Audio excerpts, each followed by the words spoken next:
Hello friends, welcome to my YouTube channel. आज की video में हम बात करने वाले हैं पूर्व मैट्रिक छात्रवृत्ति 2020-21 के आवेदन आपको शाला दर्पण पोर्टल पर किस प्रकार से करने हैं और उन आवेदनों में छात्र का या मुखिया का खाता संख्या आपको किस तरह से जन आधार से लिंक आपको करना है। तो वही सब कुछ आज के वीडियो में देखने वाले हैं। लास्ट के वीडियोज में हमने किस तरह से आपको पोर्टल पर लॉगिन होना है, किस तरह से आपको छात्रों को आइडेंटिफाई करना है, वो सब चीज़ें हमने लास्ट की वीडियोज में देखी है, समझी है।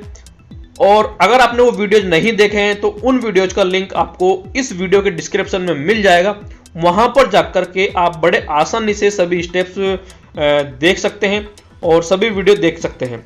तो आज के वीडियो में हम किस तरह से आपको खाता संख्या लिंक करनी है छात्र की अगर खाता संख्या जन आधार से लिंक नहीं है तो परिवार के मुखिया की खाता संख्या किस तरह से आपको लिंक करनी है, इसके बारे में हम डिस्कस करने वाले हैं आज की वीडियो में। तो सबसे पहले आपको शाला दर्पण पोर्टल पर आपको लॉगिन होना होगा और उसके बाद में आपको स्कीम्स वाला जो टैब है वहां पर जाना होगा और उसके अंदर आपको स्कॉलरशिप का एक टैब मिलेगा। वहां पर जैसे ही आप क्लिक करेंगे तो आपको पहला जो ऑप्शन आपको दिखाई देगा स्कॉलरशिप अलॉटमेंट 2020-21, तो पहले ही टैब पर आपको क्लिक कर देना है। जैसे ही आप पहले टैब पर क्लिक करेंगे तो आपके सामने इस तरह से एक विंडो दिखाई देगी और यहाँ आपको scholarship identification with details and allotment, तो ये वाली जो विंडो है आपको यहाँ दिखाई देगी। यहाँ पर आपको क्लास और आपका जो यहाँ पर सेशन है वो यहाँ पर आपको सेलेक्ट करना है और सेलेक्ट करने के बाद में आपको यहाँ पर नीचे चले आना है। आपने छात्रों को पात्र और अपात्र कर दिया है और उसके बाद में अब आपको छात्र की जो डिटेल है वो आपको अपडेट करनी है। 5 या 6 तरह की डिटेल आपको अपडेट करनी है। किस तरह से खाता संख्या हमें लिंक करना है, खाता संख्या अपडेट करनी है, उसको हम देखते हैं। एक छात्र का हम यहाँ पर एग्जांपल लेकर के समझने की कोशिश करते हैं। यहाँ पर जब हम अपडेट पर क्लिक करेंगे तो छात्र की जो डिटेल है वो यहाँ पर हमें दिखाई देगी जो हमें अपडेट करनी है। तो सबसे पहले हमें यहाँ पर बेसिक इंफॉर्मेशन दिखाई देगी, जैसा कि पेज आपका यहाँ सामने खुल रहा है और बेसिक इंफॉर्मेशन से ही आपको छात्र का आधार जो डिटेल है और छात्र की जन आधार डिटेल है वो आपको यहाँ पर मैच करनी है। तो यहाँ पर बिल्कुल ऊपर आप देख सकते हैं बेसिक इंफॉर्मेशन है और इसके बाद में आपको यहाँ पर नीचे दिखाई देगा आधार ऑथेंटिकेट। तो मैंने यहाँ पर इस छात्रा का आधार ऑथेंटिकेट कर दिया है। यहाँ पर छात्र का आधार आपको यहाँ लिखा हुआ मिलेगा और यहाँ पर नीचे आपको आधार ऑथेंटिकेट का ऑप्शन दिखाई देगा, तो वहाँ पर आपको क्लिक कर देना है। तो आपका आसानी से आधार ऑथेंटिकेट हो जाएगा। अगर नहीं होता है तो इसका मतलब आपका शाला दर्पण पर जो डाटा फीड है और आधार कार्ड में जो डाटा है छात्र का उसमें आपको कहीं ना कहीं मिसमैच है, तो वो आपको आधार कार्ड में देख करके छात्र को बता देना है और उसको अपडेट आपको करवा लेना है।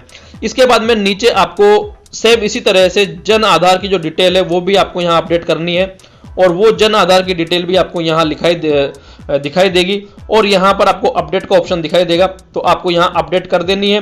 और अगर यहाँ भी जन आधार की डिटेल और शाला दर्पण पोर्टल पर छात्र की डिटेल सेम है तो यहाँ पर आसानी से आपका जन आधार ऑथेंटिकेट यहाँ पर हो जाएगा। ठीक है, चलिए इसके बाद हम बात करते हैं आपका बैंक डिटेल। तो यहाँ पर 2 तरह से आप बैंक डिटेल यहाँ अपडेट कर सकते हैं। एक छात्र की बैंक डिटेल आप अपडेट कर सकते हैं और मुखिया की बैंक डिटेल यहाँ पर आप अपडेट कर सकते हैं। तो मान लीजिए आपको छात्र की बैंक डिटेल अपडेट करनी है तो यहाँ पर आप देख सकते हैं परिवार पहचान संख्या, ये आपको कहां से आएगी, यहाँ आपको परिवार पहचान संख्या लिखी हुई मिलेगी। अब बात करें परिवार पहचान संख्या, तो जन आधार कार्ड में फ्रंट साइड पर परिवार पहचान संख्या लगभग 10 डिजिट की आपको परिवार पहचान संख्या मिलेगी, वो आपको यहाँ लिखी हुई मिलेगी। इसके बाद में दूसरा जो डिब्बा है आप यहाँ देख सकते हैं, ये डिब्बा आपको खाली दिखाई दे रहा है और इस डिब्बे में आप संख्या लिख सकते हैं। ये एडिटेबल डिब्बा है। तो यहाँ पर मान लीजिए आपको छात्र का खाता लिंक करना है तो यहाँ पर आपको जन आधार कार्ड लेना होगा और जन आधार कार्ड के पीछे की साइड बैक साइड में आपको छात्र के नाम के सामने व्यक्तिगत पहचान संख्या आपको लिखी हुई मिलेगी।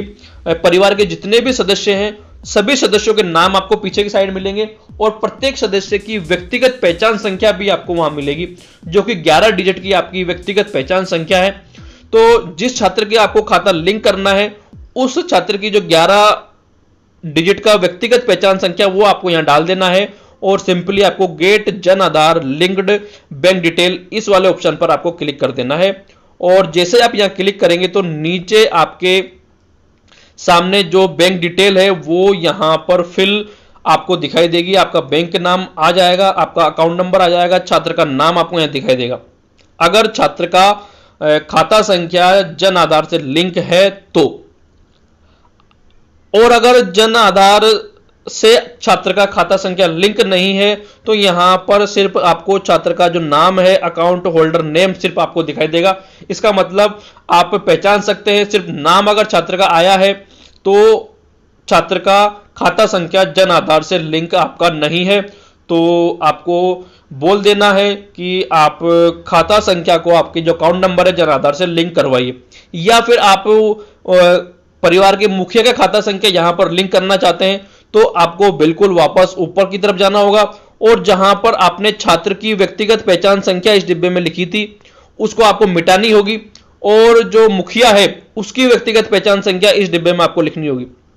छात्र की हटानी होगी और मुखिया की व्यक्तिगत पहचान संख्या जब आप यहां पर लिखेंगे और लिखने के बाद में आपको लिंक्ड बैंक डिटेल पर आप वापस क्लिक करेंगे तो यहां पर नीचे की तरफ जो आपकी बैंक डिटेल है वहां पर फिर से आपको कुछ बैंक डिटेल दिखाई देगी। आपको IFSC, bank name, account holder name. इस बार आपका जो अकाउंट होल्डर नेम होगा परिवार के मुखिया का नाम आपको यहां पर दिखाई देगा और उसी परिवार के मुखिया की खाता संख्या वो यहां पर आपको दिखाई देगी। और इस तरह से आप चाहें तो छात्र की खाता संख्या यहां पर लिंक कर सकते हैं इस प्रोसेस के माध्यम से, और चाहें तो मुखिया की खाता संख्या यहां पर आप लिंक कर सकते हैं और इसके बाद में आपको लास्ट में यहां पर अपडेट पर आपको क्लिक कर देना है। तो इस तरह से छात्र की खाता संख्या आपको यहां पर लिंक कर देनी है। एक बार मैं दोबारा आपको रिपोर्ट कर देता हूं कि यहां पर अगर सिर्फ छात्र का नाम आपका यहां पर आता है, अगर आप छात्र की व्यक्तिगत पहचान संख्या ऊपर डालते हैं तो छात्र का खाता आपका लिंक होगा यहां पर, और परिवार के मुखिया की व्यक्तिगत पहचान संख्या डालते हैं तो यहां पर परिवार के मुखिया का खाता आप यहां पर आसानी से डिटेल लिंक कर सकते हैं और उसको बड़े आसानी से यहां पर अपडेट पर क्लिक करके अपडेट कर सकते हैं। तो यह थी छोटी सी जानकारी। अगर जानकारी पसंद आई हो तो वीडियो लाइक जरूर कीजिएगा और साथियों के साथ शेयर जरूर कीजिएगा।